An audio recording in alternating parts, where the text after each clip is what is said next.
Hola, soy la doctora Susana Barreto y vamos a hablar el día de hoy de los trastornos del volumen.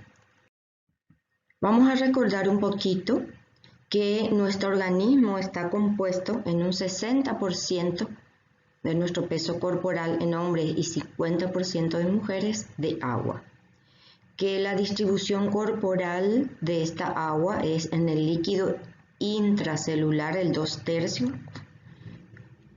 del agua corporal total, el líquido extracelular 1/3, el plasma es 5% y el intersticial 15%.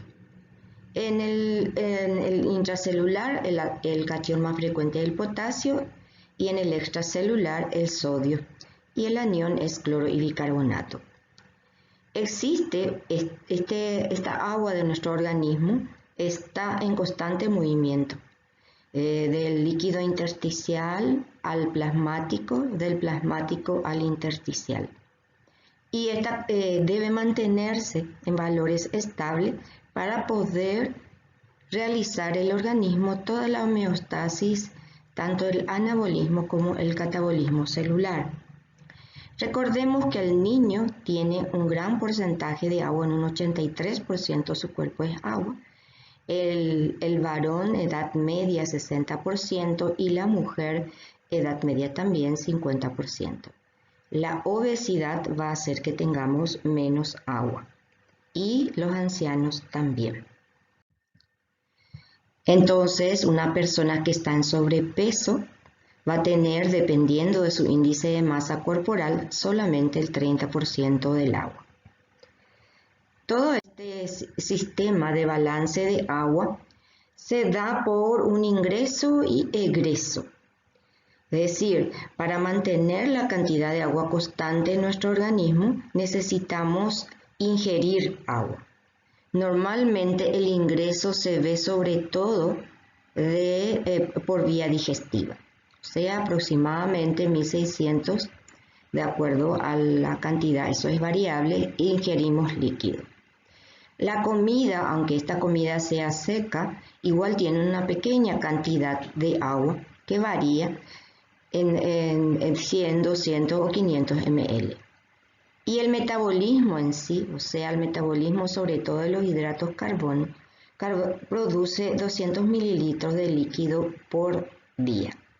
Todo esto va a ingresar a nuestro organismo y va a egresar en forma de orina, 1400, en forma de heces, 100 a 200, si tenemos diarrea va a ser más, y evaporación cutánea o pulmonar que llamamos pérdidas insensibles. El ingreso debe ser igual que el egreso para que el volumen de nuestra agua, o sea, el volumen plasmático, que es lo que sensamos, se mantenga estable. Entonces es bueno recordar también la concentración de electrolitos en el líquido intracelular y el extracelular. Recordemos que en el líquido intracelular el mayor porcentaje es el potasio y en el líquido extracelular es el sodio. Y en cuanto a los aniones, en el extracelular viene a ser el cloro y el bicarbonato, que también hay en el intracelular, pero en menor cantidad. Lo negativo del intracelular son las proteínas, para lograr el equilibrio aniónico que, como saben, todas nuestras células deben tener. Entonces, el organismo debe regular esta cantidad de sodio y agua. Ahora, el equilibrio de agua y sodio están regulados pero independientemente.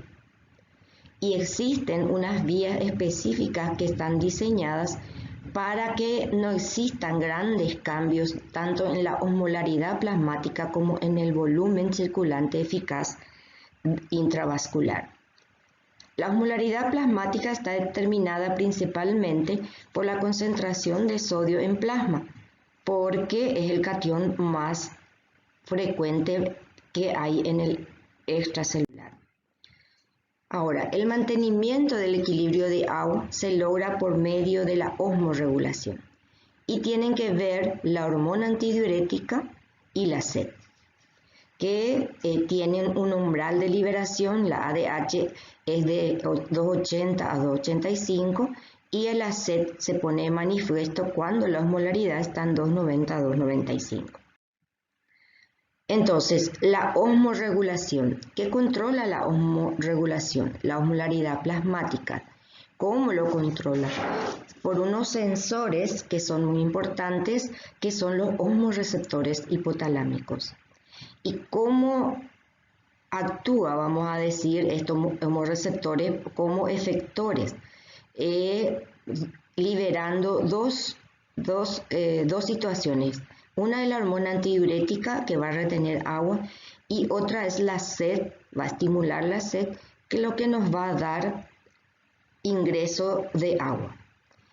¿Y qué va a afectar cuando actúen estos efectores?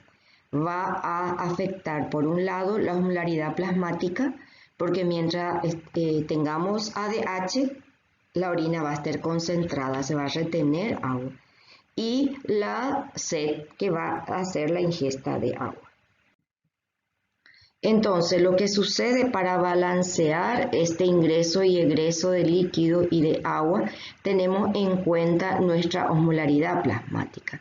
Si la osmolaridad plasmática está aumentada, entonces tenemos la sed, que va a hacer que tomemos más agua, y la liberación de la vasopresina o hormona antidiurética, que va a hacer que retenga agua a través del riñón, con lo cual va a disminuir entonces la osmolaridad plasmática y va a volver a lo normal. Entonces, la ausencia o presencia de ADH es el principal determinante fisiológico de la excreción de agua en la orina. Y la osmolaridad urinaria está dada por la presencia de esta ADH. Si está presente, reabsorbe agua y mi orina sale concentrada con osmolaridad aumentada. Y si está ausente, no se reabsorbe agua, se elimina y entonces la osmolaridad va a estar disminuida.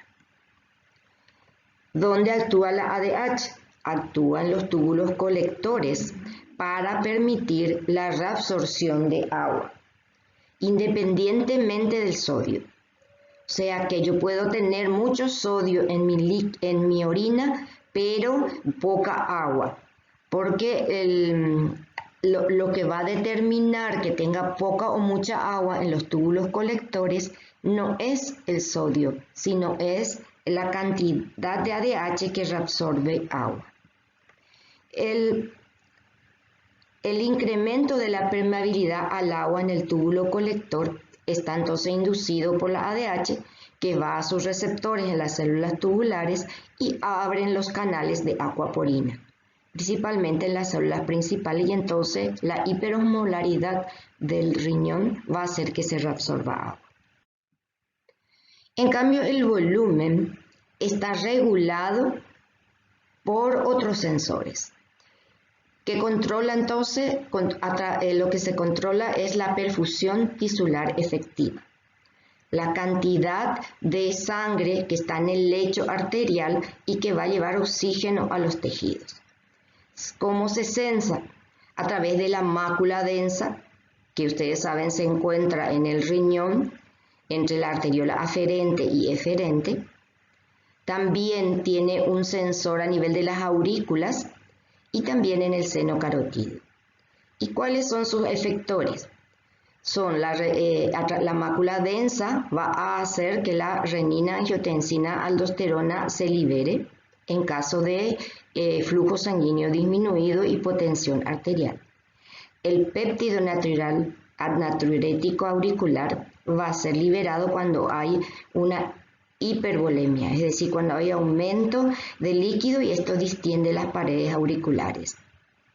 Hay otros péptidos que están relacionados con el péptido natriurético que se encuentran en el cerebro, que tienen la misma función.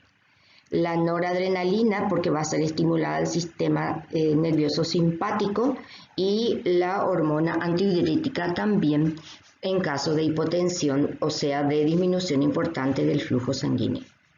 Entonces, esto cuando se regula afecta sobre todo el sodio urinario y la sed.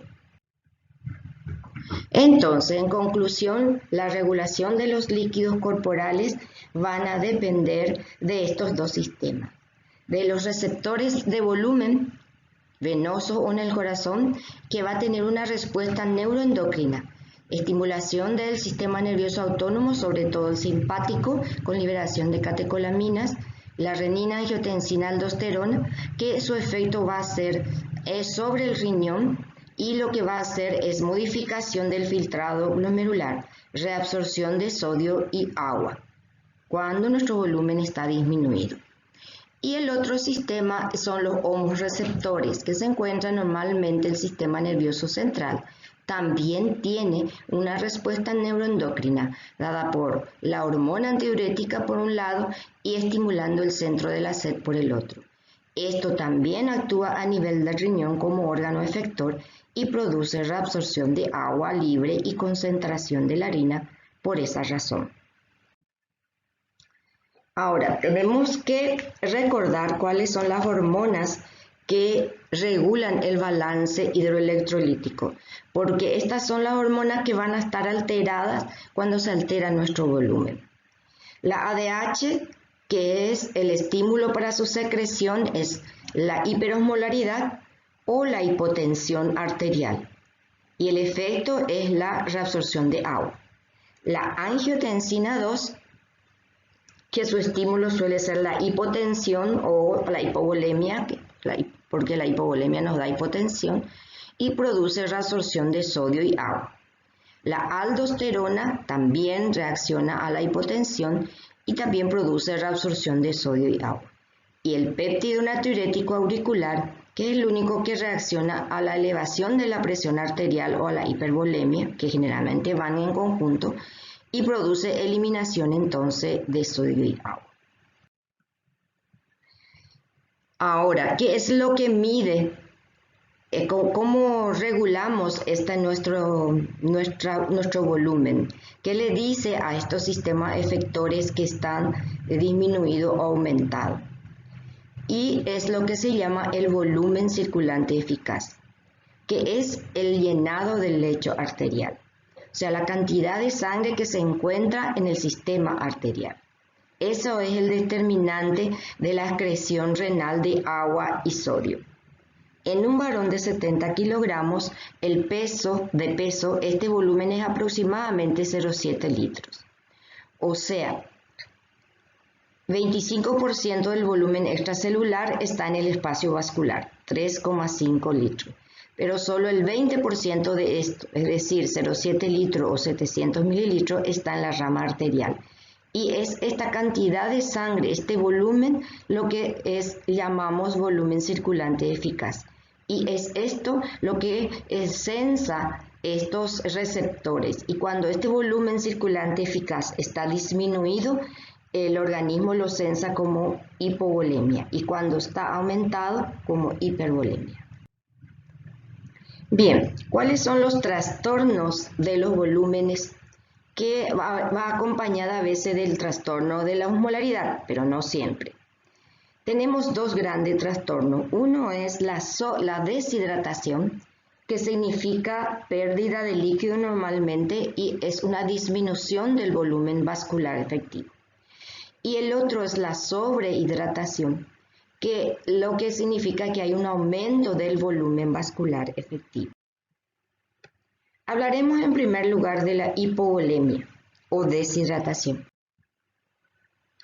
Existen varios tipos de hipovolemia dependiendo sobre todo de la cantidad de sodio que hay en el plasma y esto va a determinar su osmolaridad. Vemos que puede ser hipotónica cuando mi sodio está menos de 135, que quiere decir que mi osmolaridad está menos de 275. Puede ser isotónica cuando mi sodio está en valores normales y mi osmolaridad está en valores normales. hipertónica cuando el sodio está más de 150 y mi osmolaridad está más de 2,95, que son los valores superiores tanto del sodio y la osmolaridad. Lo que más frecuentemente vemos en nuestros pacientes es la isotónica, o sea, se pierde igual cantidad de sodio y agua, aunque en algunos casos hay hipertónico y otro hipotónico. ¿Por qué tenemos nosotros contracción del volumen extracelular? Puede ser porque se pierde en forma extrarrenal sodio y con eso se pierde agua, o hay pérdida de agua y sodio por los riñones.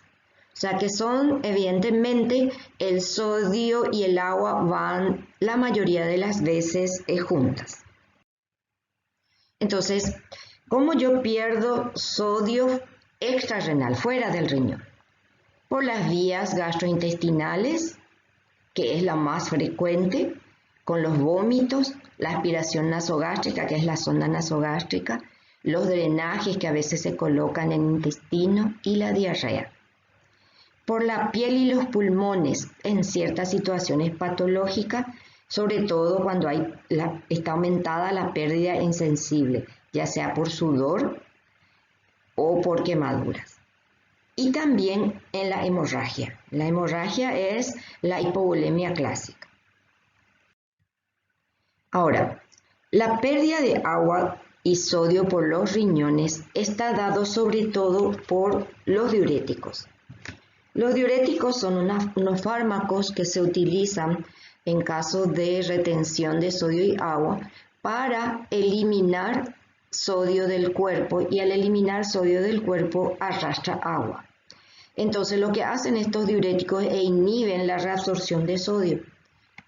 Entonces elimina sodio por la orina.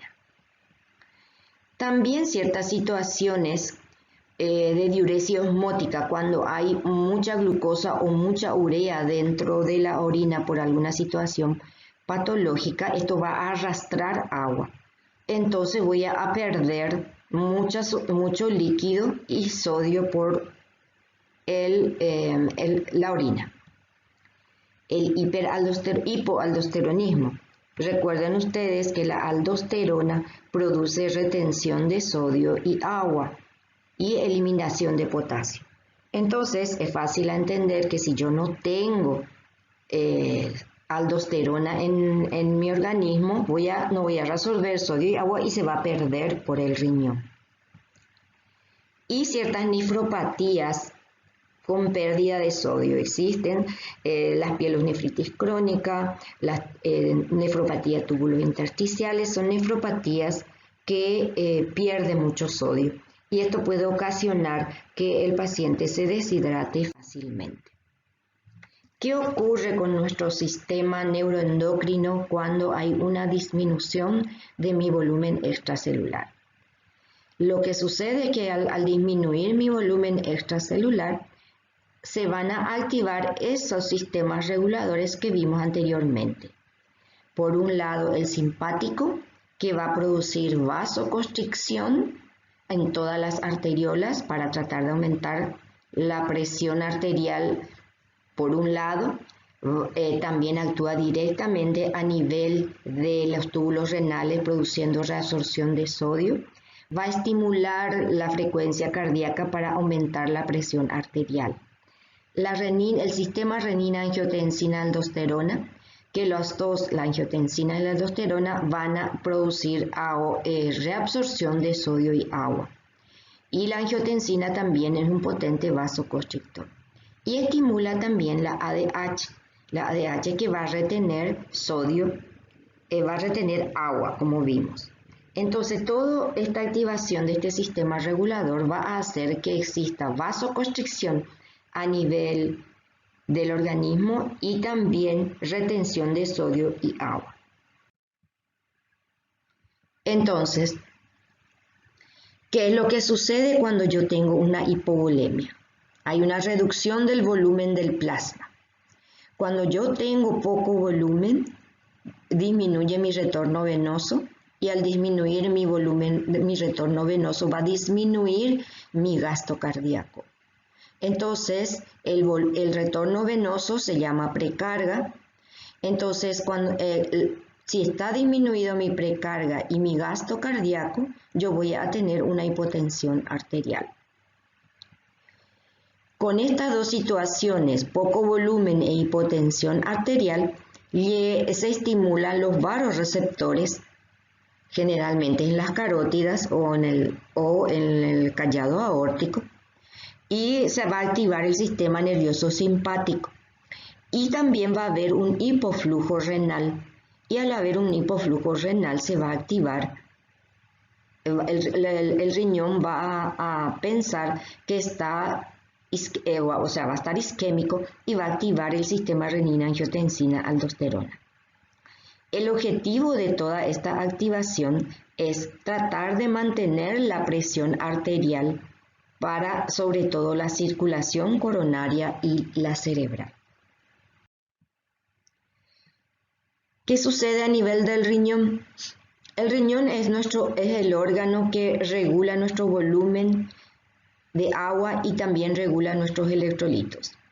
Entonces, lo que va a hacer el riñón es tratar de restablecer el volumen del líquido extracelular por medio de la disminución del filtrado glomerular, o sea, disminuir la cantidad de agua que se pierde, disminuyendo el filtrado glomerular, que significa disminuir la cantidad de orina.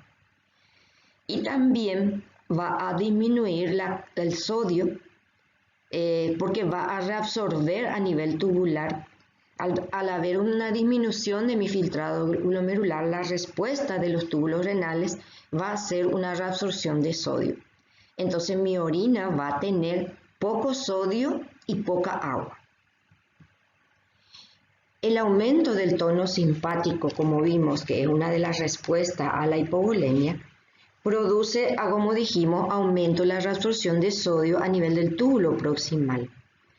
Y también disminuye el filtrado glomerular porque a través de las catecolaminas producen vasoconstricción, que son más intensas en las arteriolas aferentes. Entonces disminuye la cantidad de sangre que entra en los glomérulos.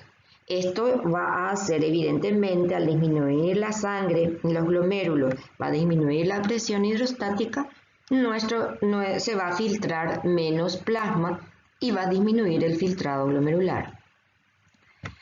La mayor secreción de aldosterona va a producir entonces reabsorción de sodio y agua, como vimos. La ADH va a reabsorber más agua y el péptido natriurético, que elimina normalmente sodio, va a estar inhibido. Entonces, estas son las reacciones fisiopatológicas que ocurren cuando hay una disminución del volumen plasmático. Podemos resumir de la siguiente manera. La disminución del volumen circulante efectivo, que como dijimos es la cantidad de sangre que se encuentra en el lecho arterial. Por un lado va a estimular los vasoreceptores de baja y alta presión. Al estimular estos vasoreceptores va a hacer que se estimule a nivel cerebral el sistema nervioso simpático. Y este sistema nervioso simpático va a actuar a dos niveles. A nivel del filtrado glomerular, por un lado, y también va a actuar a nivel cardiovascular. Es lo que nos va a dar la respuesta cardiovascular. ¿Y qué produce a nivel cardiovascular? Por un lado, vasoconstricción de las arteriolas para tratar de aumentar la presión arterial. Por otro lado, va a producir taquicardia, aumento de la frecuencia cardíaca, el aumento del inotropismo. Estas dos situaciones va a hacer que el gasto cardíaco aumente, y al aumentar el gasto cardíaco va a aumentar la presión arterial. Pero el sistema nervioso simpático, como vimos, también actúa disminuyendo el filtrado glomerular por vasoconstricción de la arteriola aferente. Y al haber una disminución del filtrado glomerular, va a haber un aumento de la reabsorción de sodio y va a haber una disminución entonces de la excreción de sodio en orina. Ahora, esta disminución de mi volumen circulante eficaz también va a hacer que el flujo sanguíneo renal disminuya, y esto va a hacer que se estimule a través de la mácula densa el sistema renina-angiotensina-aldosterona, y que va a hacer que aumente la sed por un lado y también aumente la reabsorción de sodio y agua a nivel renal. Y la hormona antidiurética va a hacer que disminuya la excreción de agua. Entonces ahí tengo mi respuesta renal.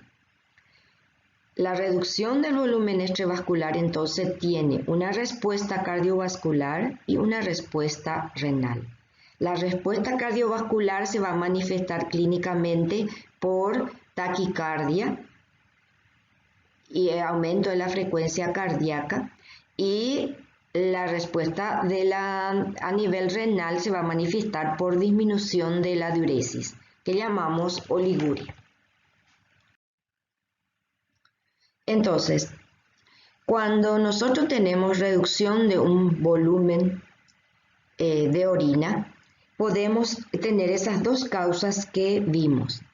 Por un lado, el organismo pierde mucho sodio, o por otro lado, el organismo retiene mucho sodio. Cuando el organismo tiene un poco sodio en el riñón, quiere decir que la orina tiene poco sodio, es porque la causa de esa hipovolemia está en una pérdida extrarrenal de agua. Y ahí tenemos diarreas, fístulas intestinales, vómito, aspiración nasogástrica, etc. El ácido base va a variar en cada situación. Ahora simplemente creo que debemos recordar que tenemos entonces sodio bajo, menos de 10 a 20 miliequivalente por 24 horas, significa pérdida extrarrenal en esta situación. ¿Y por qué hay poco sodio? Porque como vimos, al estimularse el sistema renina-angiotensina, reabsorbo sodio y reabsorbo agua. Y al reabsorber sodio se elimina poco sodio. Ahora, cuando el sodio urinario está aumentado en orina, significa que el riñón está perdiendo sodio y agua. Y aquí vamos a tener los diuréticos como primera causa, y después otras patologías como la cetoacidosis diabética o el hipoaldosteronismo que ya vimos. Entonces, sodio urinario disminuido, pérdida extrarrenal. Sodio urinario aumentado, pérdida renal.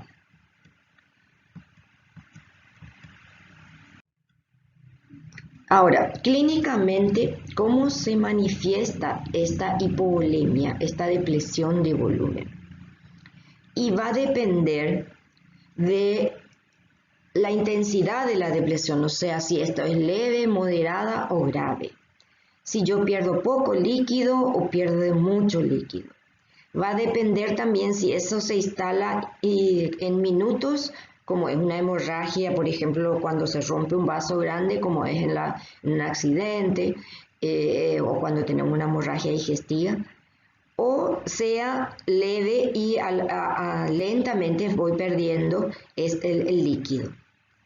En los casos de pérdida de sodio, también va a depender si se pierde mucho, poco o nada para que mi pérdida sea mi deshidratación sea isotónica, hipertónica o hipotónica. Y también las manifestaciones clínicas va a depender de cómo reacciona mis vasos sanguíneos y mi corazón a esa pérdida de volumen. Normalmente una pérdida de volumen moderada, voy a tener taquicardia, que ya vimos era la respuesta cardiovascular de la hipovolemia. Esta taquicardia se va a manifestar como palpitaciones en el paciente. La presión arterial desciende de acuerdo a A cuanto más volumen yo pierdo, más desciende la presión arterial y más aumenta mi frecuencia cardíaca. En la pérdida moderada, que esto van a estudiar muy bien cuando estudien clínica médica, para hacer una reposición del líquido tenemos que saber primero cuánto perdió, ¿verdad? La pérdida del 5 a 10% del peso corporal tenemos una depresión moderada. Hay generalmente sudoración en tronco y frente, extremidades, hay colapso de las venas del cuello porque el volumen está bajo, el retorno venoso está disminuido, y también en las manos cuando se ven las venas de las manos. Insomnio, inquietud, si esto ya es crónico, y tenemos lo que se llama el signo del pliegue. El signo del pliegue, como ven aquí en la figura, es que nosotros pinzamos nuestra piel y normalmente eso retorna rápidamente, pero cuando el paciente está deshidratado, esa piel permanece mucho más tiempo pinzada. Eso significa signo del pliegue y eso significa que el paciente está deshidratado. Y nos damos cuenta también porque hay boca seca. Todas las mucosas están secas porque hay cuanto más pérdida de líquido hay, las mucosas están más secas y el signo de pliegue es más positivo. Cuando la depresión de volumen es muy grande, ¿verdad?, ya tiene manifestaciones severas, taquicardia, hipotensión, ahí ya tengo oliguria importante, tengo disminución de la sudoración porque ya no hay líquido prácticamente, y hay frialdad de las extremidades porque hay una vasoconstricción intensa para proporcionar sangre al cerebro y al corazón. La pérdida de peso va a variar de acuerdo a la cantidad que estoy perdiendo. A veces hay pérdida de conciencia, sobre todo en los ancianos y en los niños. Hay el signo de pliegue muy positivo, y tu urgencia muscular está disminuida y hay una hipoperfusión del lecho ungueal. Esto es simplemente para que tengan una idea de cómo esa pérdida de líquido se manifiesta en el paciente.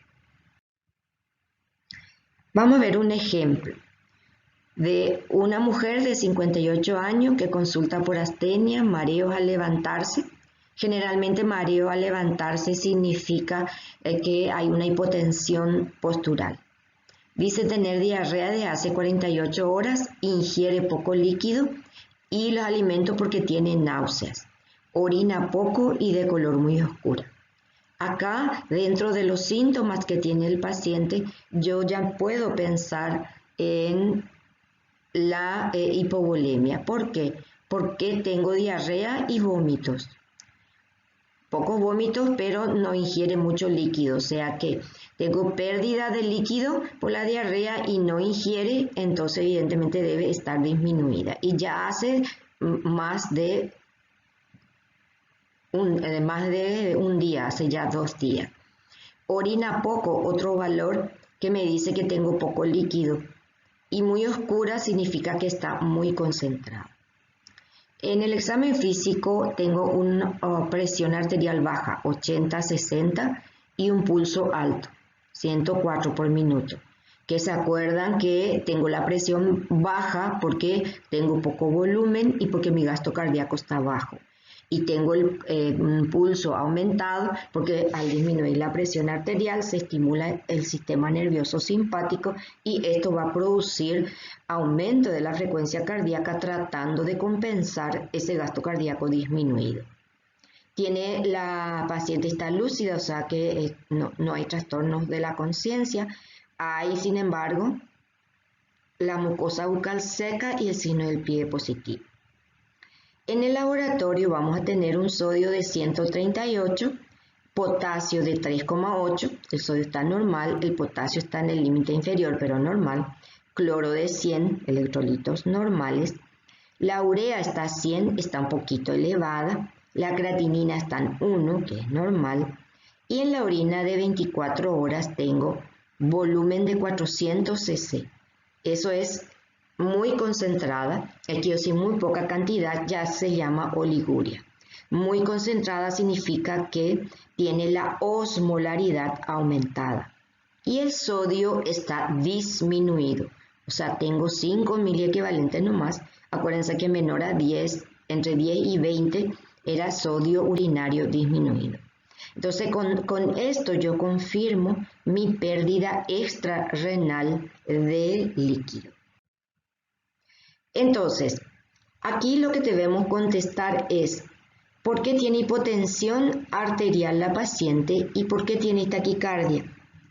Tiene hipotensión arterial porque hay una disminución de mi gasto cardíaco.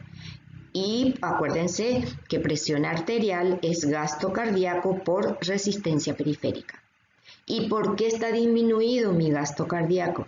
Está disminuido mi gasto cardíaco porque mi volumen está disminuido. Llega poco líquido al corazón, la precarga está baja. Entonces llega poca sangre y entonces va a sacar poca sangre. Y tiene taquicardia por la estimulación del sistema nervioso simpático tratando de reaccionar a esa hipotensión y a ese gasto cardíaco bajo. Acá debemos recordar cómo estaría la aldosterona, la ADH, la renina plasmática, el petio natriurético, el sistema nervioso simpático, que son los sistemas reguladores que reaccionan cuando tengo una disminución de volumen.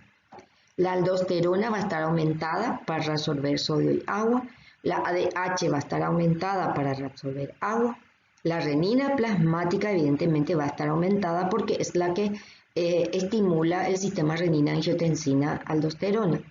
El sistema nervioso va a estar estimulado por esa hipotensión arterial también y el petio natriurético va a estar inhibido porque lo que va a hacer el riñón en este caso es retener sodio y agua. Entonces el petio natriurético no puede estar elevado.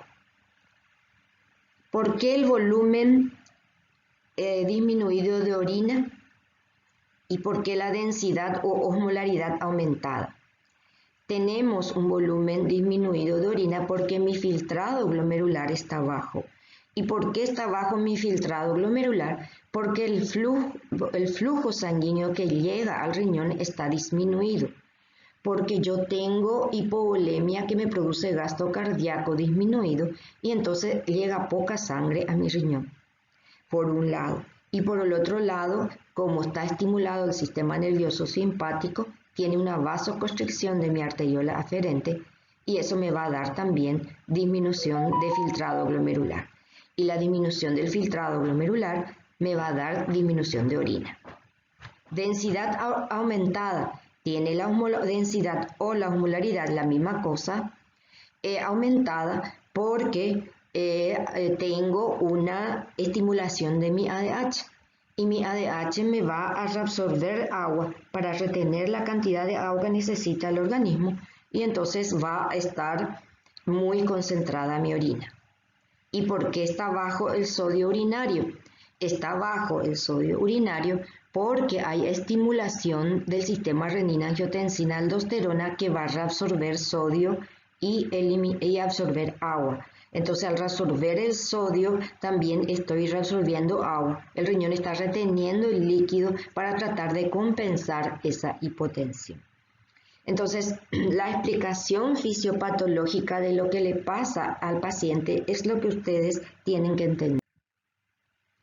Para lo que acabamos de decir, utilizamos simplemente este esquema, que es la disminución del volumen circulante, estimula los vasoreceptores, el sistema nervioso simpático inhibe el factor natriurético, el sistema nervioso simpático, la renina-angiotensina-aldosterona y la hormona antidiurética.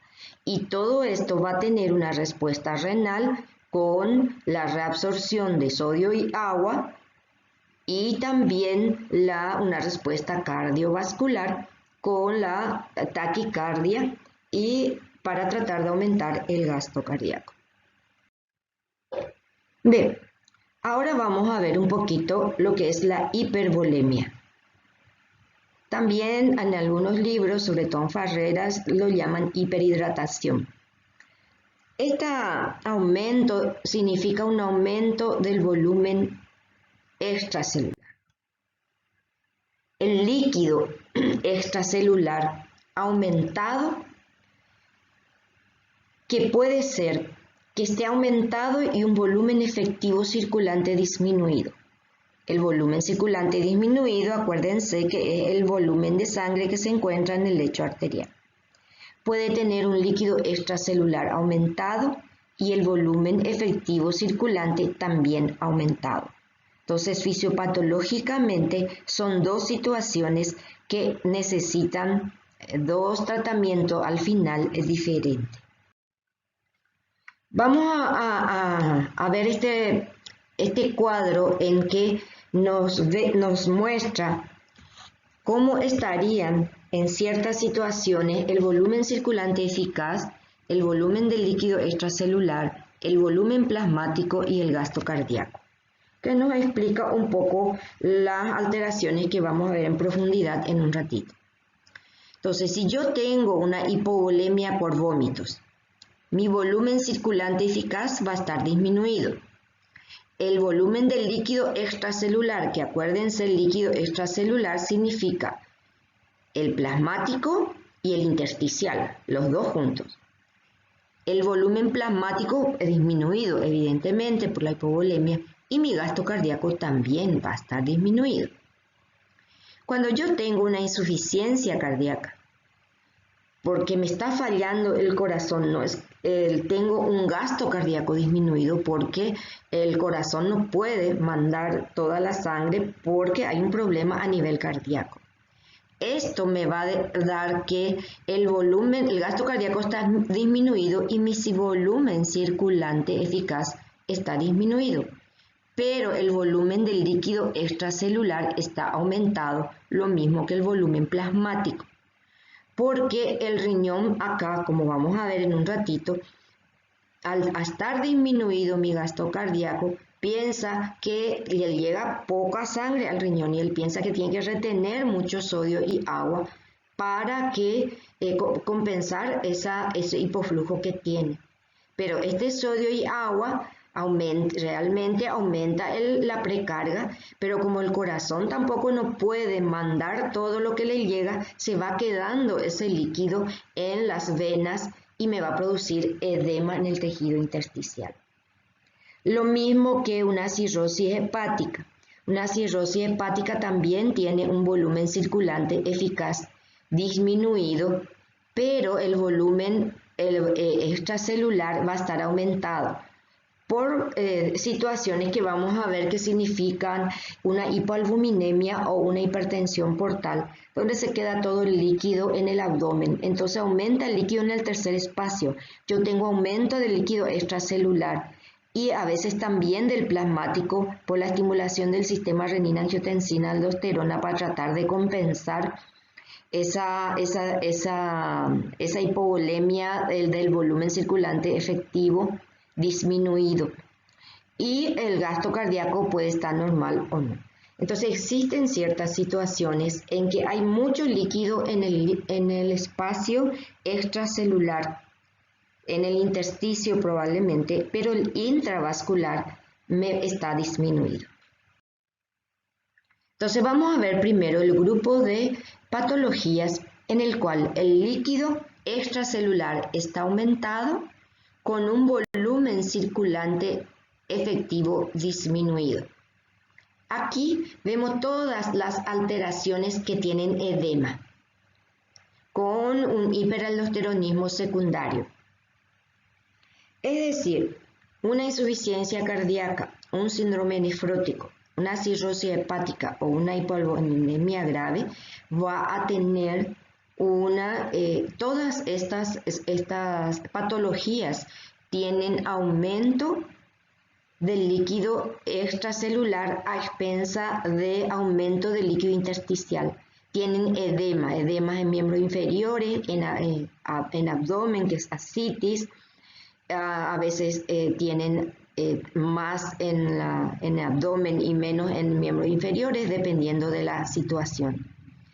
¿Qué tienen en común todas estas? Lo que tienen en común es la estimulación del sistema renina-angiotensina-aldosterona, porque mi volumen circulante efectivo está disminuido.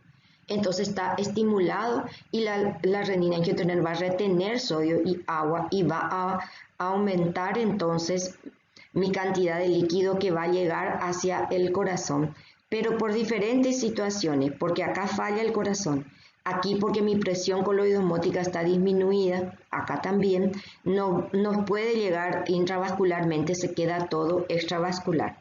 Entonces son casos en el cual yo tengo gran estimulación del sistema renina-angiotensina-aldosterona, por eso hablamos de un hiperaldosteronismo secundario, y también una retención entonces de líquido, sobre todo en el líquido intersticial. También puedo tener un aumento del volumen circulante, un aumento del líquido extracelular con un volumen circulante efectivo aumentado. Y aquí tenemos dos situaciones principalmente: las enfermedades renales primarias, que son las glomerulonefritis agudas, la insuficiencia renal aguda y crónica o la cirrosis hepática en ciertas situaciones cuando también hay lesión renal, y el exceso de mineralocorticoides que retiene mucho sodio y agua también produce hipervolemia. ¿Qué sucede cuando hay un aumento del volumen extracelular? Por un lado, el sistema renina-angiotensina-aldosterona se inhibe y aumenta el óxido nítrico, el péptido natriurético y las prostaglandinas para aumentar el filtrado glomerular y para reabsorber sodio y agua, sodio como el caso del péptido. Entonces, estas dos situaciones en condiciones normales tendrían que aumentar la eliminación urinaria de sodio y agua para tratar de compensar esa hipervolemia. En el caso que yo tenga aumento del líquido extracelular más aumento de mi volumen circulante eficaz. Y este sería un resumen de lo que sucedería en las dos situaciones de hipervolemia. Cuando yo tengo el volumen circulante efectivo disminuido, que están en las situaciones de insuficiencia cardíaca congestiva, cirrosis hepática, síndrome nefrótico, hipoproteinemia, etc., tengo un volumen circulante efectivo porque todo mi líquido está en el líquido intersticial y mi volumen arterial está disminuido. Acá se comporta como si fuera una hipovolemia. Hay una reactivación del sistema renina-angiotensina-aldosterona, hay una activación del sistema simpático, hay un aumento de la hormona antidiurética para retener sodio y agua, aumentar las resistencias vasculares periféricas y renales, y esto como consecuencia me va a producir los edemas.